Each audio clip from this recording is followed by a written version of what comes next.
The Dirt with me, Mike Howell, an economics podcast where I present the down and dirty agronomic science to help grow crops and bottom lines. Inspired by economics.com, farming's go-to informational resource, I'm here to break down the latest crop nutrition research, news, and issues, helping farmers make better business decisions through actionable insights. Let's dig in.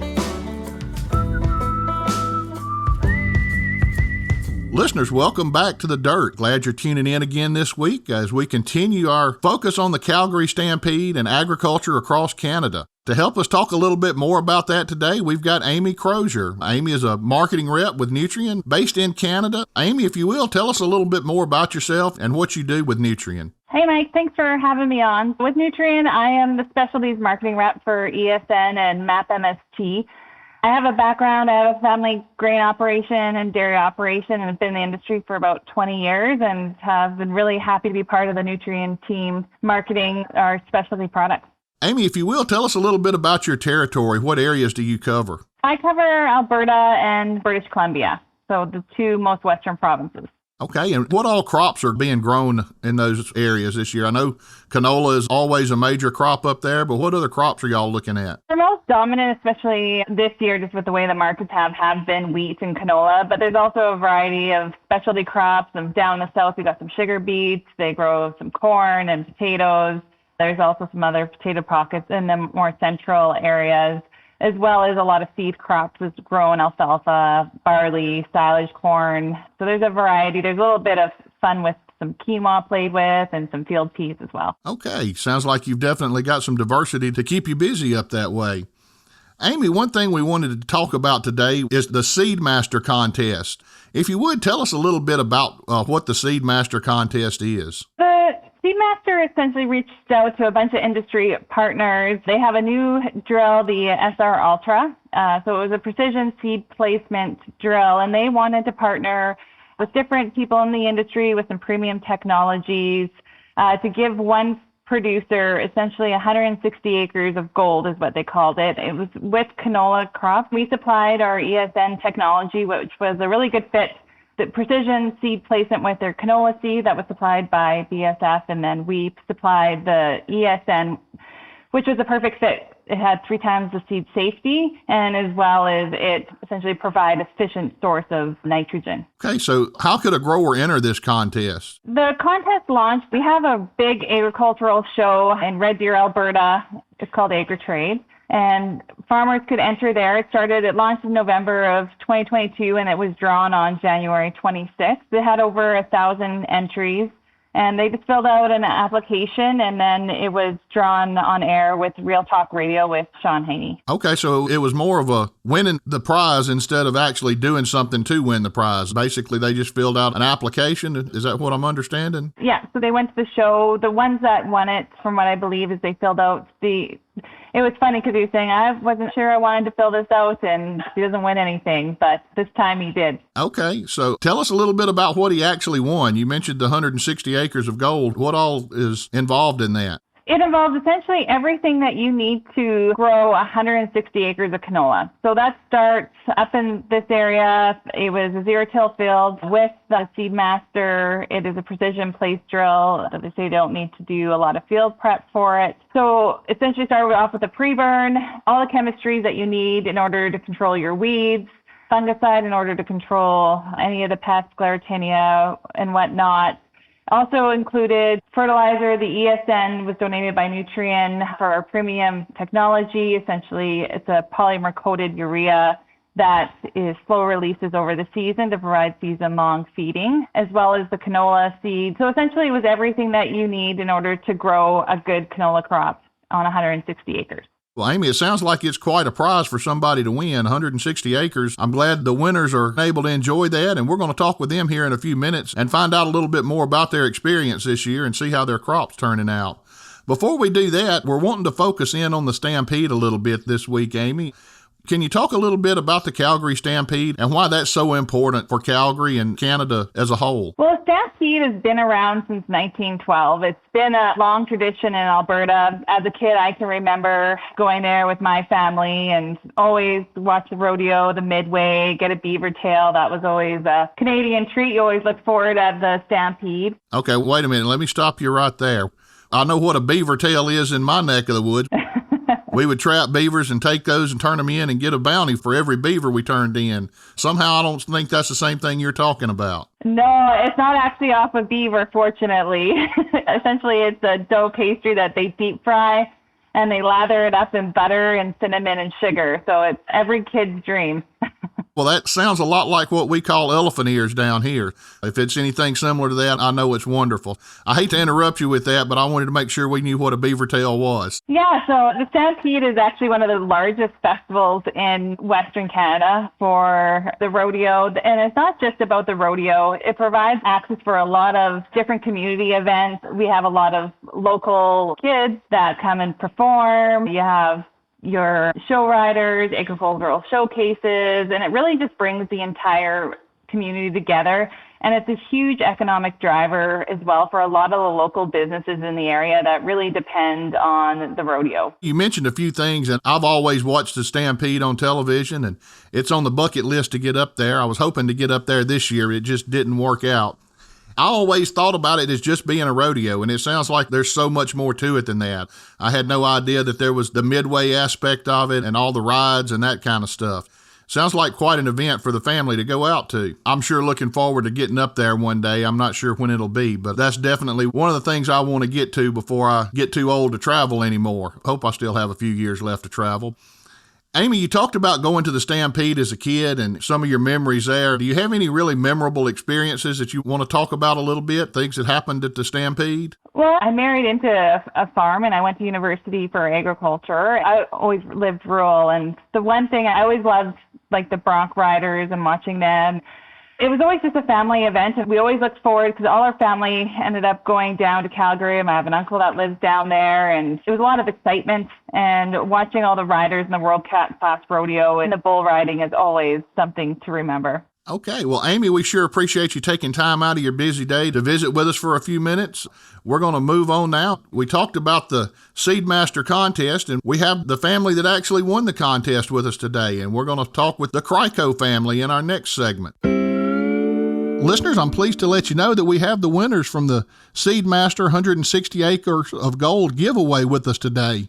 The winner of that was Mr. Ken Krwyko. Ken, welcome to the Dirt. Thank you. Thanks for having us. Ken, you also brought your two sons who do a little farming with you as well, Dan and Brad. Gentlemen, welcome. Thanks for having us. Thanks for having us. Now, Ken, I understand that your family has been farming for just a few years. If you will, give us a little history and background into your operation. Where do you farm? How many acres? How long has the farm been there? A little bit about what crops you grow, things like that. All right. We farm in northern Alberta. I'm a third-generation farmer. My grandfather moved out in the area, farmed back in the 30s, and my father took over. And then us boys farm now, and I'm looking at my fourth-generation farmers here, and hopefully they can take over one day. I think they will. We grow oilseeds, cereals, barley, hard red spring wheat, RCPS wheat. That's typically what we generally grow on our farm. Tell me why you chose to stay on the farm and keep the family history going. Have you ever considered doing anything else, or is farming something you always wanted to do? Actually, I didn't want to be a farmer. As a kid at home, we worked hard and had cattle and pigs, and there was never no time to do anything else. So we worked, and I thought to myself, man, you know what?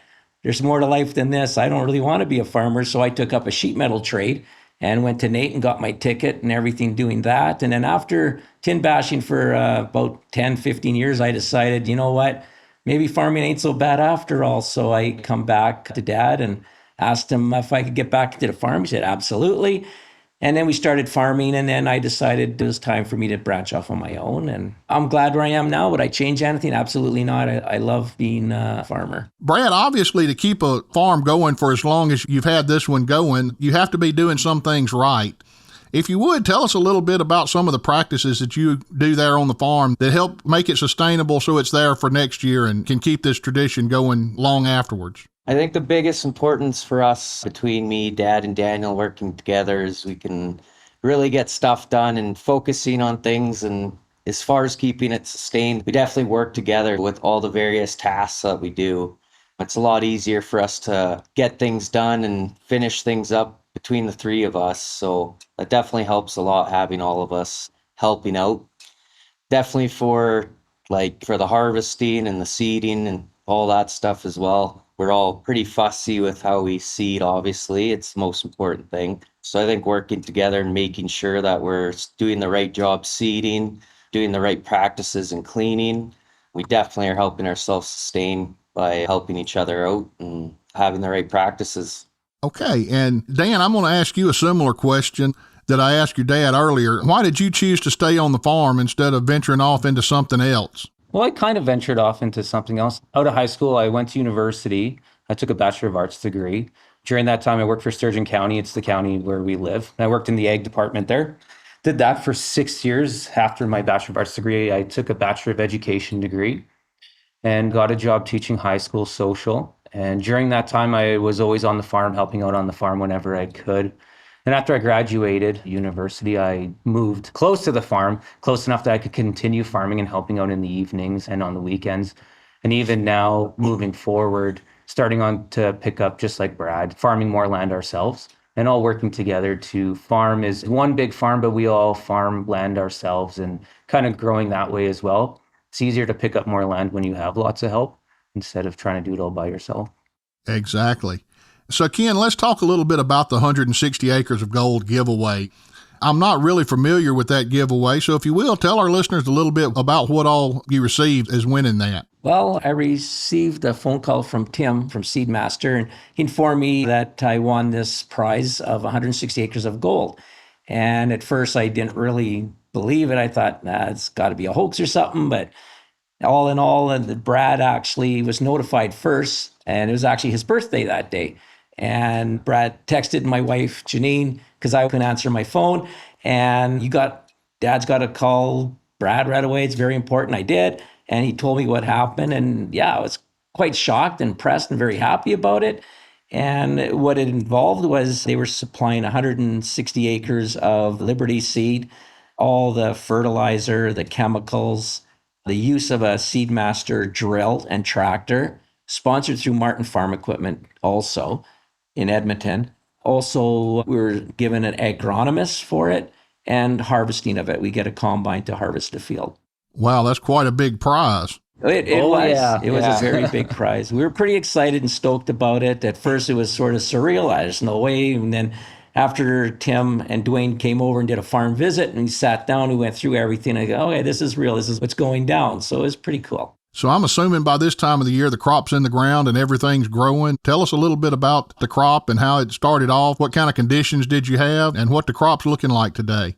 We did not start off very well. It was quite dry this year. So we were seeing our canola 1.5 inches in the ground. Generally, we seed about 3/4 of an inch. Because of the dry conditions, we went deeper. And thank goodness we did, because we did not get no moisture for a long, long period of time. And the roots shot down fairly deep. Actually, deeper than I thought canola could even go, but roots went down. It sustained itself until we actually did finally receive some rain. We received 2 3/4 inches of rain, and then about 3 days later, another 2 inches. So we got a little over 5 inches just about 5 inches of rain. And the crop right away, as soon as we received that moisture, then took right off. And as right now, it actually looks pretty nice. It's in the flowering stage right now, probably 30-40% flowering. And also they supplied us with sclerotinia products through BASF to spray it. They were supplying everything to grow this crop, whether it was fungicides. We did spray it for cutworms also. There was some cutworms in the field. The agronomists found them, said we need to spray, and which the chemical was supplied for that also. And we sprayed for cutworms. If we didn't spray for cutworms, we would have lost the crop. They can go through the field pretty fast and be pretty devastating. We managed to stay on top of that. And not only that field, all our other canola fields, we were watching them very closely, and we did spray some other fields also. As of today, crops are looking pretty nice. I'm hoping we're supposed to get some more moisture here in the next couple of days, I think, which will be good to help finish her off. I would suspect by end of August, probably be swathing it. Or if we're not, we'll straight cut it a couple of weeks later. Brad, your dad mentioned one of the things that was part of this contest was the drill. If you would tell me a little bit about the drill, I'm assuming that this is a newer piece of equipment with some technology on it. Can you talk about that a little bit? We got the chance to use an Ultra SR. So it's a single row shank system, and it's set up as one system, the tank and the toolbar all into one frame chassis. At first, seeing the unit, it's a nice unit. I think when we're using it, I really like the emergence. It did a great job on the emergence of the crop. Also, the way it follows and contours the ground, being that it's all one unit on a frame. The shanks are independent on the frame, so it follows the ground a lot better, being that they're all connected to one unit. So it helps follow the ground and contour way better. Very impressive unit, and I'm curious to see how it works out with the canola that we did. We tried some wheat with it. We tried some canola. So we have a little bit of trials with it. It does have 15-inch spacing on it, where our drill, we run 12-inch spacing. So we're also trying that new on our farm as well. So I guess we'll see once we actually get the crop off how well it works, and we'll see the difference between the two spacings of the units and the difference between being one unit and where a tank and tool combined. Just to add to that as well, the SeedMaster was seeding at 3.5 pounds an acre, 3.8 pounds an acre, where we're usually seeding 5 to 5.5 with our drill. So seeing the emergence from seeding at a lower rate, getting the same emergence as seeding with our drill at a higher rate, timesing that by thousands of acres, and should substantially make a cost to your seed. Well, that sounds like a big savings just from the emergence standpoint. Now, I also understand that with this equipment, you can place the fertilizer down with the seed and make all of that in one application. Ken, if you will, talk a little bit about the fertilizer application side of it and how that works. Everything's done in one pass. We deep band the fertilizer deeper than the seed. The seed is side band on a single shoot opener. I would say it's about 3/8 of an inch from the fertilizer, the seed is. So, Dan, we were talking about the fertilizer. Did I hear right? Is this all going down with the seed in a sideband application? And if you will, tell us a little bit about the ESN to urea ratio and talk a little bit about the rates of these products. We don't put any fertilizer with the seed. We do a sideband. We are putting down about 120 pounds of N with about a 30% ESN ratio. In the field, they take about 86 soil samples throughout. And with those soil samples, they map the field and they do a variable rate throughout. So in some parts of the field, it is getting the full 120 pounds of N in a single pass. In some areas of the field where it maybe doesn't produce the best or it already has high nitrogen levels, it'll cut back to 100 pounds of N, depending where it needs it the most for your best yield. Again, cutting in the cost of, how expensive fertilizer is, cutting into the cost of fertilizer for your expenses, it helps out. What kind of fertilizer do you use? Is it a blended fertilizer? Are you putting out different types, different grades of fertilizer? What kind of fertilizer are you applying with the seed? Yeah, cereals and canola, we use different blends. It's a blend made up at a local fertilizer distributor, makes up a blend for us. For the canola, we've got some potash in there, of course, our nitrogen and some sulfur, and I guess some ESN. ESN this year was put on our SeedMaster field. I generally don't grow ESN on canola fields, but I may change my mind on that now once I see what comes off of it. We do definitely use ESN on our cereals, absolutely. And we notice a big difference in proteins, and that gives you more money per bushel with the higher proteins. Yield-wise, I think we may gain 4 or 5 bushels an acre on yield also using the ESN. I experimented back and forth on that aspect of it. I think now if with this ESN in there, if it's going to produce a better crop, and which I will know because this year I tried some without the ESN, so I'll have a good side-by-side comparison of the difference. I'm hoping it will make a big difference. Always good to do those on-farm trials and see how these products are going to perform in your fields. Yes. Dan, another thing that they talked about was the seed. Now, I don't know a lot about canola and canola seed, but sounds like some new seed technology as well. Can you talk a little bit about the seed? It's crazy the amount of technology that goes into it. So they have shatter-resistant varieties, they have late-emergent varieties, sclerotinia-resistant varieties, typically depending on where your location is geographically, whether you want to straight cut it, swath it, lots of different varieties to go with to help you manage your farm, what best suits your practice. With club root. Yeah, clubber Resistant. resistant. Yeah, varieties. nowadays with a lot of our land in our area, we suffer with club root, which is a disease to the canola. So a lot of these canola producers are making, or people who make the canola seed, they're starting to do club root resistance, so that way you're not getting diseases. I think every year they make the canola, put some more technology into it and figure out what guys need to sustain their land in their areas, because you get a lot of diseases with canola, so you got to be careful and try and minimize those diseases.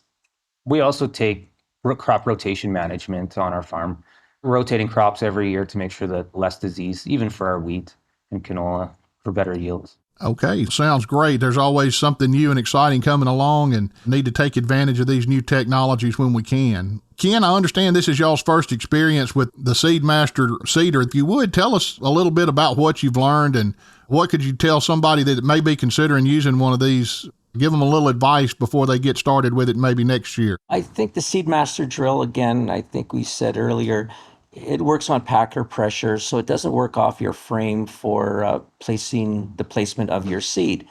I think that's a real big benefit. You can set each one individually to how deep you want to put that seed. Where the current drill we run right now is basically off the frame. If your frame is square and level and everything, it'll put the seed exactly where you want it. But if it's not, you could have some seeding deeper than others. The front row could be deeper, the back row could be shallower. So I think SeedMaster's got a real nice product there that will follow the ground a lot better. And I think it's very crucial, especially in canola seeds, is to make sure every spring when you pull out the tool to get into the field working, that it is level. Take the time, level off the drill, make sure everything's good. Otherwise, you could have a real nightmare. Cereals, a little more forgiving. If your cereals are out a little bit, you're seeding deeper, it'll grow anyways. But canola is very crucial to get the right seeding depth for sure. Well, guys, we really appreciate you taking the time to visit with us today and share a little bit more information about the contest and what you won and how it's working. I do have one more question, and I'm going to ask it of all three of you. I was not able to get to Calgary this week for the Calgary Stampede, and that's something that's definitely on my bucket list. So if you would, take just a minute and tell me what I'm missing. Make it really exciting. Make me want to get back up there next year if I can. Well, you were lucky for yesterday because last night we got a bad hailstorm come through here. So you're lucky you missed out on that. Other than that, the weather's been beautiful so far that we've been here. Lots of people, great atmosphere. And the Stampede, a rodeo, who doesn't like a good rodeo, right? So it's just a great atmosphere, great people here. Also seen the amount, they also show new technologies. They have a little farm egg show here as well, showing some stuff. So it's kind of cool to see what's new as well. I traveled with kids, so my perspective is a little different. The kids are super excited to go to the rodeo, and there's rides here. Again, at the hotel, or the staff here in Calgary are super friendly, accommodating. Yeah, my kids are super excited to go. Brad, anything to add? Well, you guys said it all. It's all good. Yeah. You're traveling with kids too. Yes, these two. I'm looking forward to it. To be honest with you, I have not been to a Calgary Stampede yet. This is my first time. So I'm sure I'm going to enjoy it. From what I hear and see, I'm looking forward to going, which will be today. Okay, sounds good. I know the pain of traveling with kids. I just have 7 myself, so it's not easy going anywhere. Oh, yeah. Just thanking all the sponsors Yeah. and everybody that helped us with this 160 acres of gold. We really, really appreciate Yeah, it's been how much awesome. attention to detail went into this and us winning this package. We can't thank you enough of the supporters and the people we had helping us grow this 160 acres of gold. Yeah, and Martin Farm Equipment too. Oh, yeah, They've huge. been very supportive and made sure that everything, when they brought out the farm equipment to do the job, it was The best. the best. Yeah, everything was set proper. Everything was dialed right in. Like Carter was out all day setting up the drills. They didn't leave. They made sure everything was set up, ready to go. Guys, I really appreciate y'all taking time out to visit with us. Listeners, we really appreciate you tuning in today. As you know, now we're moving into our second segment where we talk about somebody important in agriculture. Now, continuing our theme on Canadian agriculture this week, today we wanted to focus on Phil Thomas, an agronomist from Alberta. Phil was known not only in Alberta but across Western Canada and many parts of the world as Mr. Canola. Phil devoted more than 50 years of his professional career to agriculture research and extension services. The majority of that time, he was the go-to guy in all aspects of canola production and agronomy. Phil worked with the Alberta Agriculture for 34 years, serving first as district agriculturalist for about 10 years before taking over in 1977 as supervisor of oilseed crops. He was there when canola was first introduced as a crop, and he went on to become a leading expert on growing canola. Phil was born in Red Deer and studied agriculture at Olds College and the University of Alberta. Now, within a few years of canola being introduced and Phil starting to work with canola, he had written a book entitled Canola Grower's Manual, and it was published in 1984. And this was the go-to publication for all things about canola. After retiring from Alberta agriculture, Phil went on to serve another 17 years as consultant and senior agri-coach with Nutrien Agrology. So today we want to pay tribute to Mr. Phil Thomas and recognize all of his work working with canola and helping to educate growers on the proper techniques of growing this crop. Well, listeners, this is going to conclude our series from the Calgary Stampede. I hope you've really enjoyed this as much as I have. Really think we brought a lot of useful information on Canadian agriculture and focused in on that part of the world a little closer this last 3 weeks. So if you need any further information on anything we've discussed, you can visit our website. That's nutrien-economics.com. Until next time, this has been Mike Howell with The Dirt.